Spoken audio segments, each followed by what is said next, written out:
Magandang gabi mga kapuntos.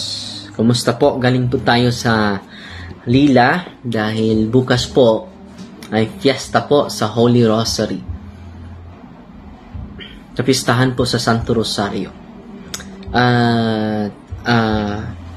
Ngayon, magsishare lang ako ng magandang karanasan ng isa sa ating mga kasamahan na pumupunta dun sa Nitibo, dun sa Bukidnon. Meron siyang magandang karanasan sa sacramentals, holy exercise, oil. Ano yung karanasan niya? Yan po ang ating isi-share ngayong gabing ito. Kumusta na po kayo? Ang dami na nanonood. Umabot na tayo ng 100. Salamat sa walang humpay na pagsubaybay dahil sa pamagitan nito, may empower tayo using the sacramentals of the church. Dahil ang daming mga Katoliko na they're not using the sacramentals of the church, or they're using the sacramentals of the church but they have a lot of occult paraphernalia or amulets. Contrary po yan. At ang nangyari mga kapatid, yung mga Nitibo, pagdating niya, ni Brother Eugene, dun sa, dahil meron silang malaking mga farm doon, at siya ang nag-take care sa farm ng kanyang kapatid. Pagpunta niya doon, mga Nitibo, so hindi mga Katoliko, mga native talaga, doon sa Bukidnon. Alam nyo ba na may isang ama na isa sa mga katiwala niya dun sa kanilang farm doon ay nagkasakit.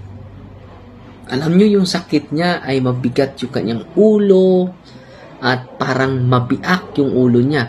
Kaya nga, kumuha siya ng sanina, damit, at nilagay niya sa kanyang ulo at tinali niya sa kanyang ulo para mawala yung sakit.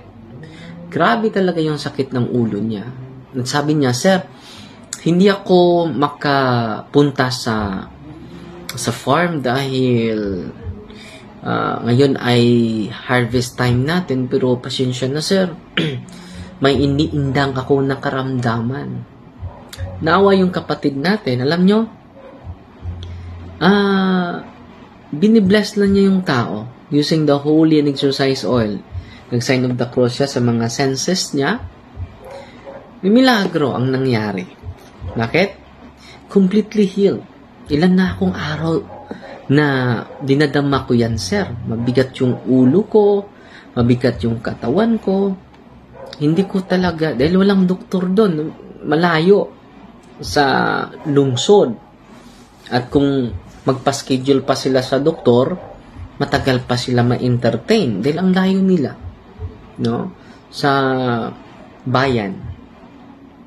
So, sabi ng kasamahan natin, hindi ba masama na i-share itong holy and exercise oil sa ating kapatid? Hindi naman siguro masama kahit hindi siya katulad ng ating pananampalataya dahil Nitibo, mga animistic ba yun? Animism? Yung mga naniwala sa mga spirit, sa nature. Ang nangyari mga kapatid, completely healed. Nagulat nga siya eh.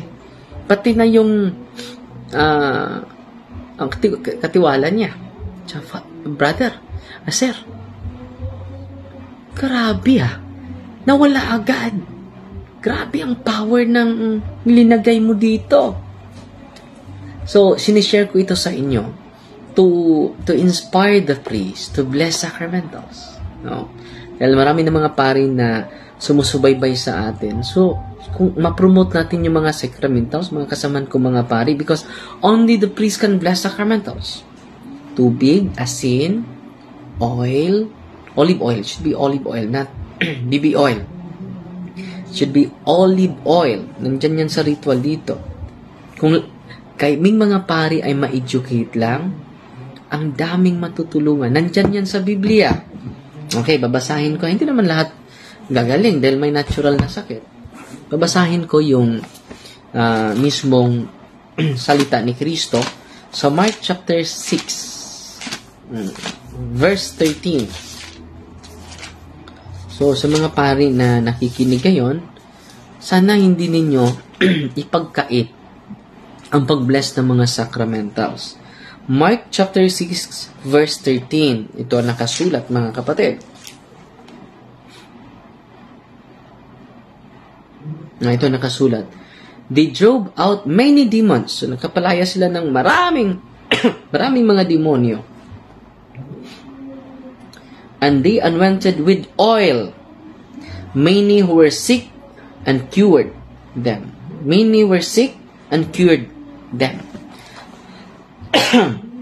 Maraming may sakit na pinagaling sa pamagitan ng anointing of oil. So, yung ginawa niya, anointing of senses po yun. Hindi po yun anointing of the sick. No? Sacramentals po yun. Bless niya yung mga senses ng katiwala niya. Instant. No? Just imagine, instant ha, nagulat siya. Nagulat din yung nitibo. At alam nyo, meron pag isang nangyari, kapatid. Na, ang nangyari, pangalawang nangyari, sabi ng katiwala niya, Sir, meron po akong anak na mahigit sa isang linggo na hindi na nakatayo. Palagi na siyang sumusuka. Hindi lang laging sumusuka, lumalabas pa yung dugo sa kanyang bibig, sa kanyang ilong, pati sa kanyang tenga. No, mataas yung kanyang lagnat. Sabi ng kasamahan natin, Brother Eugene, hindi niyo ba dinala sa doktor? Una, malayo. No? Remote area. So, sana sir, mapuntahan mo. So, naawa siya, pinuntahan niya. No, ginagamit na naman niya yung holy and exorcise oil. Sabi niya, magdasal kayo sa Diyos at i-bless ko yung mga senses mo. So, sunod na araw, nakalipas lang isang araw, no? At nagkita sila sa ama.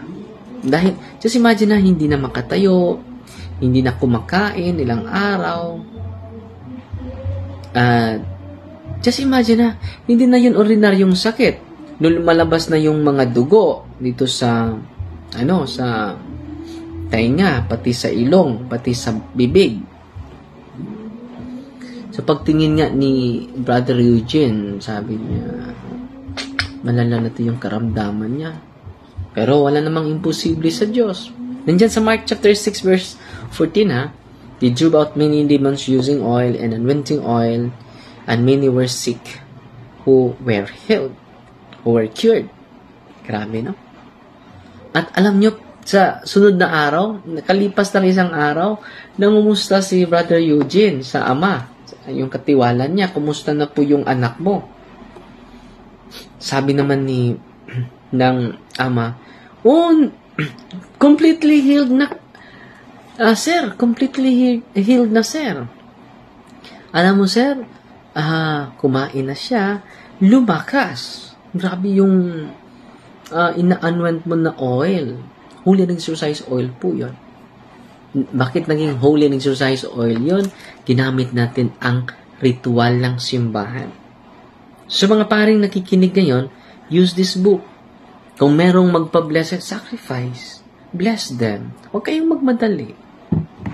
Para yan sa kabutihan sa mga tao na ini-entrust sa atin. Kaya nga, tinatawag tayong sacerdos eh. Ano bang kahulugan sa sacerdos? Giver of secret things. Giver of secret things. At may pangatlo pa. Puro nitibo po ito. Hindi katoliko. Mga native talaga sa bukid noon. Yung kasamahan natin ay pumupunta. One of the deliverance ministers natin bumibisita sa farm nila doon. Dahil siya ang caretaker sa kanyang kapatid. So, nangyari kapatid, may isa namang nitibo lumapit sa kanya. yung isa sa mga katiwala nila, dahil malaki yung mga hektarya ng mga lupain doon. Tinamnan nila ng carrots, tinamnan nila ng mga vegetable. Siya ang pabalik-balik doon from Bohol to Bukidnon. Ang nangyari mga kapatid, yung katiwala niya ay natinik sa mga bildo ba yun? Mga salamin? Natinik. Ang daming sugat sa kanyang paa. Sa kanyang, sa paa niya. So, nag-crutches. Dahil namamaga na po yung katawan, yung paa niya. Ang tiil niya, hubag. No? Namamaga na yung paa niya. At hirap na. Sabi niya, hindi ako makapag-duty, sir. Dahil paano itong paa ko? Namamaga. And sabi niya, ilang araw ka na. 3 araw na po, sir. Namamaga, hindi ko kayang makatayo. Hindi ko kaya mag-report doon. Nilagyan niya ng Holy Exorcise oil. Kumuha siya ng bulak, yung gapas, bulak. Kumuha siya ng bulak. At nilagay niya sa mga sugat. Lumipas ang ilang araw, mga kapatid. Nagkita sila. Sir, hindi na masakit. At normal na po yung paa ko. Hindi na namamaga. Nikuyos. Lumiit. Yung pamamaga. Normal na yung paa ko. Salamat, sir, ha? No? Hindi na siya nag-crutches dahil kaya niyang makatayo, kaya niyang makalakad without crutches. Itong sharing ko sa inyo, mga kapatid, ay patunay po ito. Patunay po ito na ang Diyos ay nagpadama sa atin sa kanyang walang humpay na pagmamahal at pag-aaruga. So, ang mga pari, in-encourage ko, mga pari na kikinig ngayon, nood sa ating live, please, no, give time to bless sacramentals po. Give time, blessing sacramentals po. How to make sacramentals exercise, Father? No. So, ito, ipagamit mo ito sa pari mo, at turuan nyo yung pari. Please, help us teaching the priest. Kaya nga, magla-live ako para ma-empower yung mga pare. Kahit mag-bless na kayo ng mga sacramentals. Malaking tulong na po yun. Malaking tulong na po yun sa mga tao. Kaysa pupunta sila sa mga albularyo. Wala namang kapangyarihan ng mga albularyo to bless sacramentals. Kung meron man, hindi galing niya ni Kristo yung kapangyarihan to bless because only the priest can bless sacramentals. So kaya, yan ang rason, yung unang mga pari sa first century Christian, mga disipulo ng mga apostoles, they are so generous in giving their time through blessing sacramentals. Then marami tayong matutulungan talaga. Marami tayong matutulungan. At bago ako nag-live, nood ako ng laro sa Gilas versus Jordan. No? Hindi ko alam kung meron pang tayo po ay tayo po ay leading, no, sa score, no. Salamat sa Diyos, sana hindi matalo, pero ang pagtanggap ng pagkatalo pala ay yan po ay palatandaan na tayo po ay nanalo, no? At salamat sa mga nagpadala ng mga stars. Hindi ko mabasa yung mga comments ninyo. Kailan daming nagko-comment sa atin live. Umabot na ng 178 comments. Yun ang isa sa mga maka-inspired. Araw-araw talaga may very inspiring na mga testimonya po, no? Mapuno yung ko. Ay may nag-chat para sa ating staff sa punto per punto. nagbabalita sa atin, dumubli daw yung nag-attend ng misa sa Turil. No, salamat sa Diyos. Sabi nila, pasalamat po kami dahil through catechism, we are empowered. We are attracted to the sacrament. Ang ganda, no? Pakinggan, no? So, ngayong last week po, from 24, 25, 26, nasa Masbate po tayo. So, ipopost lang natin yung specific natin na lugar na dadayuhan natin. At sa Bugo po, nandyan po tayo sa Bugo. Ipopost ko lang, Bugo, Cebu. At sa Dumaguete po, bibisita tayo sa Dumaguete. Ipopost din natin. Hindi ko makita yung detalye sa lugar at you are invited there to celebrate Mass sa Dumaguete po with Brother Woodrow Makiling, and then with the approval of their bishop also. Dahil hindi ako makapunta without the approval of the bishop. No, kailangan ng approval ng obispo para mag-courtesy call tayo sa ating mga mahal na obispo, o hindi man tayo maka-courtesy call dahil busy din ang obispo, mga obispo natin. Importante na nagpaalam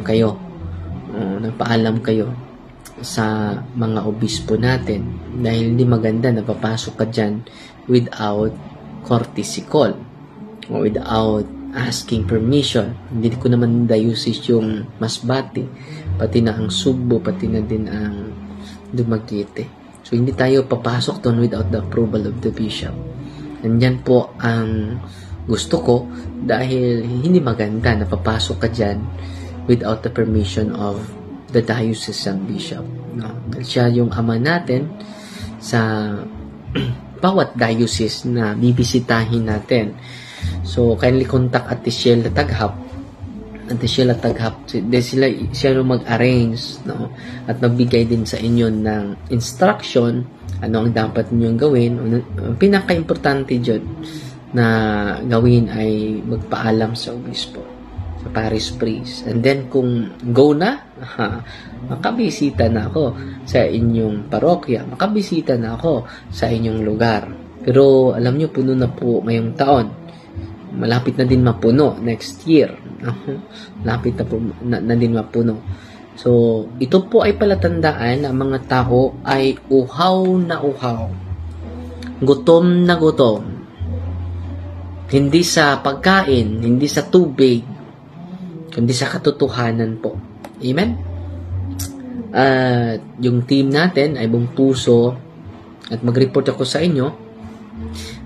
Dahan-dahan na sinimula natin ang Permanent Office of Healing of St. Michael, Healing, Deliverance and Exorcism Ministry of the Diocese of Tagbilaran. Dahil dun po, yung mga kasamaan ko ng mga exorcist na bakante, magbibisita sila doon at samahan nila ako, tulungan nila ako, at danami na mga ma-accommodate natin na mga kapatid na nangangailangan talaga sa spiritual treatment. Na kung natural naman yung karamdaman mo, you should consult your doctor and listen to their medical advice, dahil makatulong talaga yung mga doktor. No, doktor lang at pari ang lalapitan natin. Wala nang iba. At increase your knowledge. Iba talaga yung knowledge sa simbahan, mga kapatid. Bakit iba? Yung wisdom and knowledge of the church surpass the intelligence of the high rank of demonic entity. Yung kapangyarihan ng yung intelligence ng mga demonyo compare sa wisdom of the church surpasses the intelligence of the highest rank of the demons. Lucifer, grabe yung wisdom ng simbahan. Bakit po?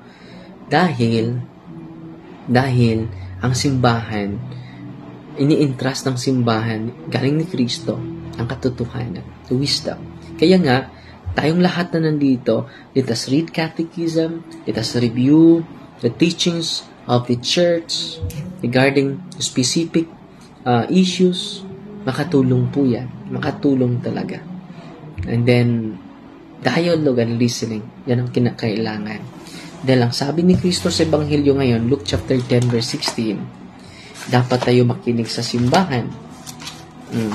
Babasahin ko sa Luke chapter 10 verse 16. Ito ang nakasulat, mga kapatid. Importante talaga makinig tayo sa simbahan. Dahil ang hindi nakinig sa simbahan, hindi nakinig sa ating Panginoong Hesukristo at hindi din nakikinig sa Ama. Babasahin natin. Luke chapter 10 verse 16. Ito ang nakasulat, mga kapatid.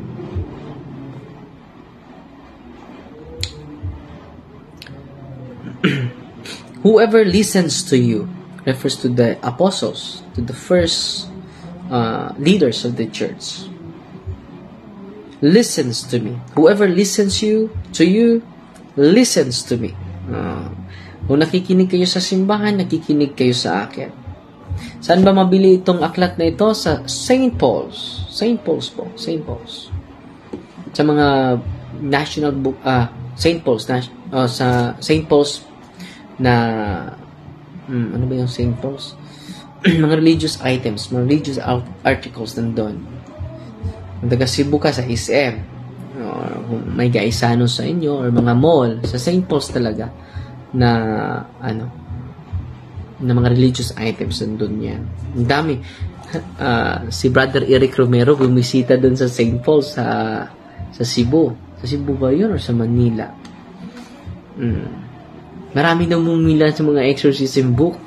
Nag-reproduce na sila ng madami. Naging talk of the town na daw yung exorcism ng mga aklat. So maganda yon para ma-empower tayo lahat. So ang ganda. So patuloy ko magbasa, ha?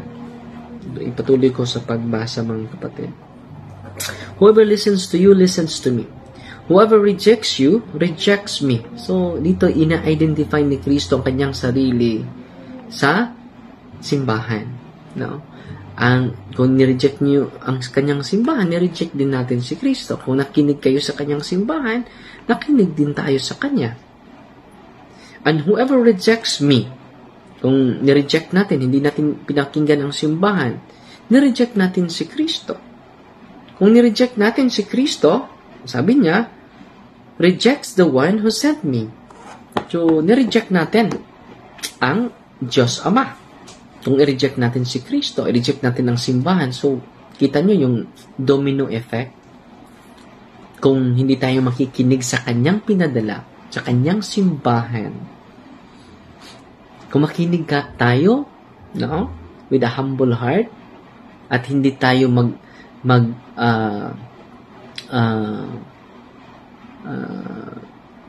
hindi tayo mag-object, hindi tayo maging rebelde sa simbahan, blessed na blessed tayo. Bakit? Because we obtain knowledge, wisdom, surpass the intelligence of the high rank of demons. Grabe, no? Yung wisdom ng simbahan, yun po ang kinatatakutan ng mga demonyo. Yun po ang doon, matorture ang demonyo, magagalit ang demonyo, kaya nga galit na galit ang demonyo sa ministry nito. So, palagi kayong magdasal para sa akin, palagi kayong magdasal para sa team, palagi kayong magdasal para sa simbahan po. No, sa lahat ng mga tao, isalin natin sa pagdasal para we receive enlightenment, guidance, and inspiration sa lahat ng mga pagkakataon na nangyari sa ating buhay. Amen? So, malaking tulong dito nga sa kwarto ko, sa deliverance ko bago matulog. Simple prayer of deliverance lang. Sa page 81, pwede nyo magamit. Prayer protection, page 81, cleansing prayer. Nandito yan sa table of content. In the name of Jesus, of Nazareth, whose tremendous powers, God, whose most powerful and salvific name, I rebuke, repudiate, bind, and cast out all unclean spirits to depart from my room and go immediately and directly. Dahil kwarto mo yan ay. So, you have the natural authority to cast out the unclean spirit. So, masarap yung tulog mo. Oh, masarap yung tulog mo. At 23 pala, bugo. Oh, salamat, sister. 23 pala, bugo. No, nabugo na ako sa sa schedule, nabugo. No, pupunta ako sa Bugo, no. 23 at huwag kayong magalala, ipopost ko yan para yung mga kapitbahay na mga lungsod ay maka-attend, actual na makapakinggan nila ang katotohanan, ang kalaman ng Diyos, the wisdom of God in His Church. Dumaguete din, punta din tayo sa 28 po yan. So isang linggo ako wala sa office natin, pero open yung office natin, ha, no? Open yung office natin sa mga hindi nakakaalam. Last week po, 23 to 28, wala po ako dito sa parokya, pero open yung office natin para walang mapalaw, no? Lahat talaga ma-entertain, dahil gusto ko na ma-entertain yung mga bumibisita kahit wala ako dito. So meron pari na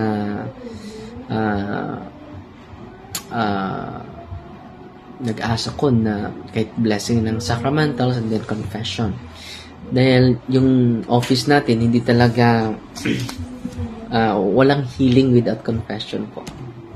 Wala talaga yung healing without confession. Kailangan may confession talaga. Kanina ang daming nangungumpisal sa atin, and nagsagawa din tayo ng Holy Hour. And yung Holy Hour, kasali yun sa sa First Friday ngayon. Kahit hindi First Friday, dapat magsaludo tayo sa ating Master dun sa Adoration Chapel. Okay? So, nanood sa atin si Dance Oberio, ating Mr. Curious Catholic. Congratulations, Brother Dance. At huwag kang napagod sa pagsiwalat sa katotohanan, dahil ang daming na-inspire sa vlog mo. At follow and subscribe Mr. Curious Catholic sa YouTube channel niya at sa Facebook page niya, Mr. Curious Catholic. Sis Viray, watching from Bacoor. Salamat. Si Mikael Dawis, Father, kailan ka? So, hindi ko mabasa, ha, dahil hindi ko talaga mabasa yung mga comment ninyo, yung pangalan nyo lang. At ang dami ng mga comment. Marilyn Banog Bainyo, no? Si Norma Daral. So, mabasa ko lang yung mga pangalan ninyo. Si Kerly Opada, si Abinigo Sulana, Abria, si Idna Itable Milyones, no? So, ang daming pira nito, milyones, no? Milyones lagi. Arvin Bibat, Bundag si Lino, kung Luis Maria, kumusta? Sister Luis Maria, Ruben Claro, Vicente Nalsaro, Albarillo III, Arman, wala na, VDW, Sonia Soliano, si Arman the Great, Arman the Great, no? Juby Bugtong, lagi itong nanonood sa atin. Si Arvin Bibat, nanonood din. Sino ba? So, ang dami nagko-comment. Umabot na 319. No? So, hindi pa tayo umabot ng 30 minutes, pero daming na basig mukirig kag basig mukirig nawala. Delia Carlo, Liho Tapulgo, si Ashley Ramirez, Luz Lapay, si Maria Erlinda Hobilan, Sani Beranda Tumakag, si Dilin Montajes, Era Mendez, Lisa Maputi, nanood sa atin. At salamat pala sa mga nagpadala o mga stars. This coming October 14 po, and October 16 siguro. No, October 16. Sa October 14 po, meron tayong sports and evangelization. Sa mga hindi nakakaalam, yung sports and evangelization, gagastos tayo para lang sa evangelization. So this coming October 14, gastos po tayo ng mga 80,000. Bibili tayo ng mga 3 baboy po na magkatay tayo. Anong reason yan? Pakainin natin. 2 baryo po pakainin natin. At i-evangelize natin yung mga tao. May sports and evangelization po yan. Pero ang highlight dyan is, una, misa. May misa tayo. And then, may praise and worship sa mga charismatic WBL community. After sa praise and worship, meron tayong evangelization. So, yan po ang pinaka-highlight po, yung evangelization. Yung mga Eucharistic miracle ituro natin para maging matatag yung mga Katoliko, mga kasamahan natin na wala pang alam patungkol sa mga Eucharistic miracle. And then, mga 1 hour and a half yan, magkatikais lang tayo. Ako mismo ang magbigay ng katekism. Ako mismo. So, ang daming tao last month sa Kansibaw, more than 1,000 ka mga tao ang napakain. Yan, kailangan tayo gagastos for the sake of evangelization dahil gagastos nga tayo ng bulaklak for decoration sa fiesta. Naabot ng 80,000 for decoration lang. Malanta yung bulaklak. Pero yung salita ng Diyos, yung katotohanan ay hindi malanta. Mawala yung mundo. Magunaw yung mundo, pero yung salita at katotohanan ni Kristo ay hindi mawawala. So, kung gagastos tayo sa bulaklak, lalo-lalo na gagastos tayo sa evangelization. Saan tayo kukuha? Problema na ng Diyos yan. Dahil itong programang ito ay hindi para sa akin. Pro Deo et Ecclesia, para sa Diyos at para sa kanyang simbahan. At dahan-dahan, ang dami nang bumalik. Meron ngang attorney na dumalim yung kanyang pananampalataya. At ngayon, bumili na siyang Fundamental of Catholic Dogma, bumili na siya ng Catechism of the Catholic Church. Sabi niya, Father, lumalim yung pananampalataya ko dahil sa sports and evangelization. Ako ay na-enlighten, na-inspire. Iba talaga ang simbahan natin, Father. With scientific proof pa, yung mga Eucharistic miracle. Ang tinapay, naging tunay na laman. Ang alak, naging tunay na dugo until now. Yan po yung laman ng ating evangelization. After sa evangelization, pakainin natin yung mga tao at yung balat ng saging, yun ang ating platito. Dahil mga tao, nandyan sila kapitan, nandyan ang buong barangay. So, sa barangay, Kutkutan po tayo at Taog, 2 barangay ang papakainin natin this coming October 14. At positive na positive po, excited din ang mga tao. Bibisitahin namin yung buong parokya po. So, mahigit na sa 10 po ng mga barangay ang binibisita natin. Mahigit na sa 10. So, ang barangay natin dito sa parokya ko is 30. Ang laki ng parokya ko. Malaki. So, 30 barangays. More or less mga 70 chapels. No? At yan ang lilibutin natin sa mga bisa sa mga baryo from Thursday to Sunday. Bibisita tayo sa mga barangays for celebrating the Holy Mass. Parang ang mga tao, instead pupunta pa sila dito sa sentro, kami na ang pupunta doon. So, 2 misa ko sa baryo, 1 misa ko sa office natin. So, 3 lahat. Yan ang every Sunday.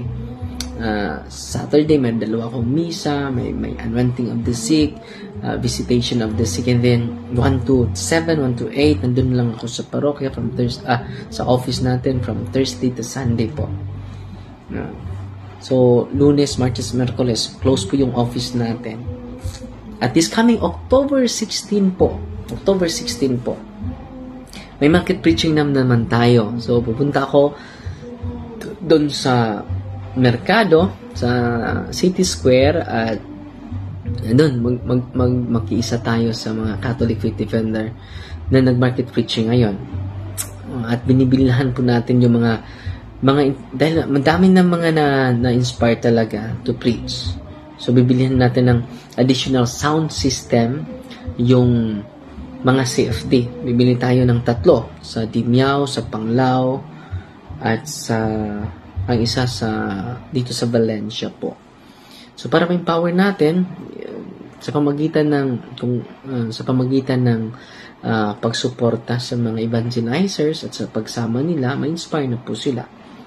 At ngayong sa Bernis na ito, may nag-sponsor sa kanila sponsor sa kanilang dinner. Nasiyahan po ako dahil na-inspire sila. Every Friday may mag-sponsor sa kanila. So, 30 persons na mga market evangelizers na from time to time. So, 3 bises, 4 na bises every week. Nandyan lang sila sa City Square natin. So, ang daming nasisiyahan po, lalo-lalo na yung mga ordinaryong tendera, nandyan lang sa bangketa, nasisiyahan sila. At salamat sa inyong suporta po. Salamat talaga sa inyong walang humpay na suporta, moral, spiritual, financial support. At sa pamagitan nito, dadami pa ang ma-empower natin, dadami pa ang maabot natin. At yan lang sa muna, no? Bukas na naman, no? Sa Panglao po ako, may misa ako sa Panglao Tawala dahil fiesta sa kanila at very close yung pare nag-request si Father Alan Clarabal. Pupunta ako bukas alas 10 at magdaos ng misa at mag-bless ng kanilang mga sacramentals. Balik na naman dito for our office dahil open yung office natin. So sa mga gustong pumunta dito, yung regular schedule natin from Thursday po to Sunday. So, ang maidagdag namin sa inyo yung catechism lang po. Ang maidagdag lang namin sa inyo yung empowerment lang po na sa inyong lahat. Amen? At Fighting Maria, to talk safety with a humble heart. God bless.